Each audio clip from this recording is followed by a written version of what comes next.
When we say that the Catalyst Content Festival is worldwide, we truly do mean that, because we have a guest from London with us. I'm Kathy Worzer, by the way, and we're in the Media Lounge at WDSE WRPT, sponsored by WDSE and WRPT, the Media Lounge here at Catalyst Content Festival in Duluth. Alison Norrington is with us, and she is from London. Storycentral. That's correct. Is your business. It is. So nice to have you. Thank you. So nice to be here. I can only imagine the people you've met so far. I've met everybody.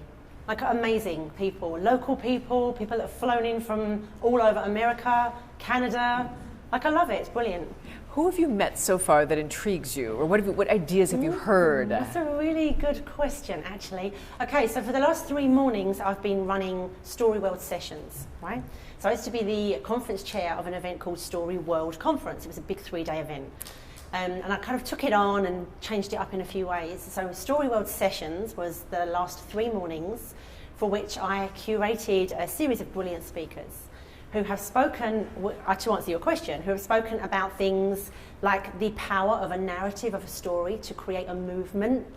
So we've been looking at like Black Lives Matter, Me Too movement, Extinction Rebellion, and Jeff Gomez of Starlight Runner has run parallels between amazing movies and stories that we know and love, and how movements such as these other ones run parallel in terms of narrative design. So that's been absolutely amazing to listen to. We've had Steve Peters talking about interactive storytelling, the do's and don'ts. That's been pretty cool. Carrie Cutforth from Canada came to talk about mainstreaming marginalised voices, LGBTQ+, neurodiversity. So like it's just been really, really rich. I've met some creative people that I've had meetings with who have come with amazing projects. A brilliant project actually that's trying to do for Minnesota what The Wire did for Baltimore. No. Like really cool, really cool stuff. Just amazing people, local people who I'm kind of getting a show of hands to say, you know, who here is from Duluth or Minnesota. And there's a lot of people that have come out to represent their interest in the festival. So I've just met so many amazing people.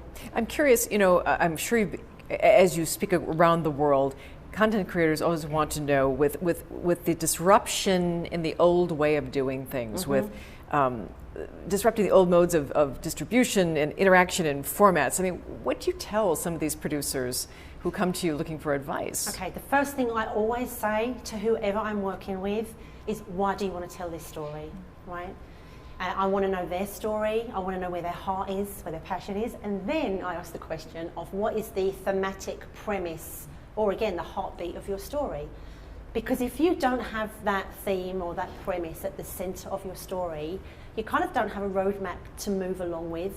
So for anybody I speak to, whether it's like the networks in LA or New York or London or Sydney, or whether it's me teaching students at a university, wherever that might be, that's always my first question. Because if they know the theme or the premise of their story, and they go in to pitch that to an exec, and the exec maybe has just heard something really similar, which, let's face it, everything has been done before, right? But if they can talk about their passion, their theme, their why, it sets them aside, right? It ignites kind of like the interest in the hearts and minds of people that they're pitching it to. So there's just kind of a credibility and authenticity to actually understand why you want to tell the story and what the theme or the heartbeat of that is. That's always my first question. But though you could have the most authentic, most beautiful story, you still have to sell it. Absolutely. Right? So in terms of this day and age, if a network isn't interested in your story, or Netflix or Hulu, then what? Then I would say there are a gazillion ways of defining who your audience are. Be genuine and relevant and credible. Find your audience, which is kind of not so difficult to do online, right? Find your audience and build a community around the audience that you can get, right? Get some kind of activation around your story. Be open enough to modify, right? If you've got your audience there and they're not liking things you're doing, like be open. There's a lot of talk about storytelling, yes, but not a lot of talk about story listening, right? Oh, that's interesting. And I think we need to listen to what the audiences are. There was a time when the networks kind of were the bosses, and to a point they still are, right?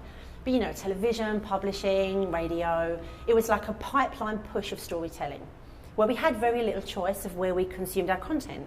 We had a few channels on the television, we could get a book from the library or buy it from the bookstore, And then with the birth of like digital, it's flipped to a certain extent. I think the power. I've had 150 years of push media, and now audiences go where they want. They know where these kind of like hubs are and these communities where they can get what they want, which is why I think some of the things that YouTube have been doing is brilliant, because it allows niche voices to have a voice, to see and be seen, to listen back, to co-create. So I think there's a lot of opportunities, and so many people, like everywhere I go, Netflix is the goal, right? But that's not necessarily the right place or the easiest place, right? And one of my questions is, what does success look like for you?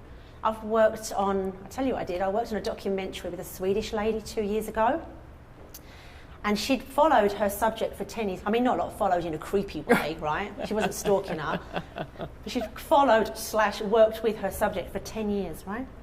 And this documentary was mind-blowingly emotional and amazing. And I said to her, okay, who's your audience? Who do you want to see the documentary? And she said, I know who I want. I want 5 people to see the documentary. I'm like, oh my God, you've worked for 10 years, you want 5 people to see this? She went, oh yeah, but I know who the 5 people are.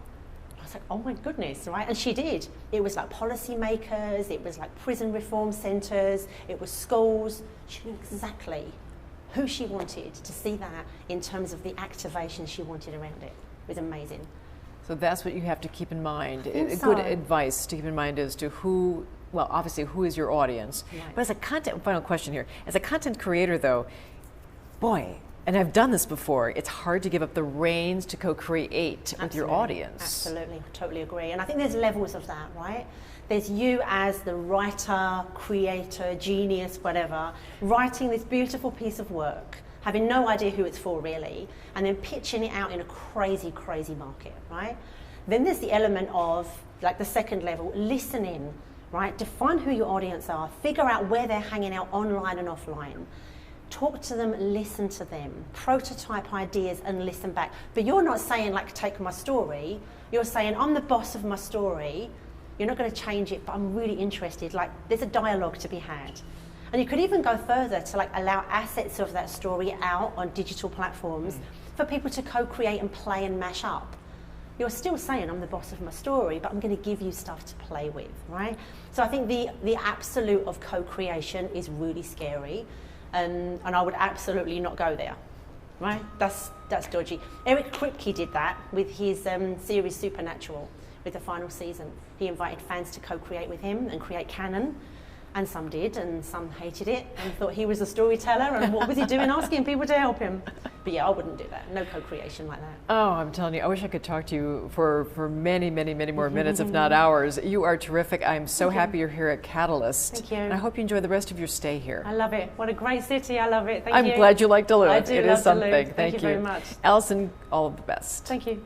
Alison Norrington has been with us, and she's from London. Story Central is her business. We'll be back, of course, with more amazing guests from the Media Lounge here, WDSE, WRPT, with our full staff that's with us here in Duluth. We'll be back.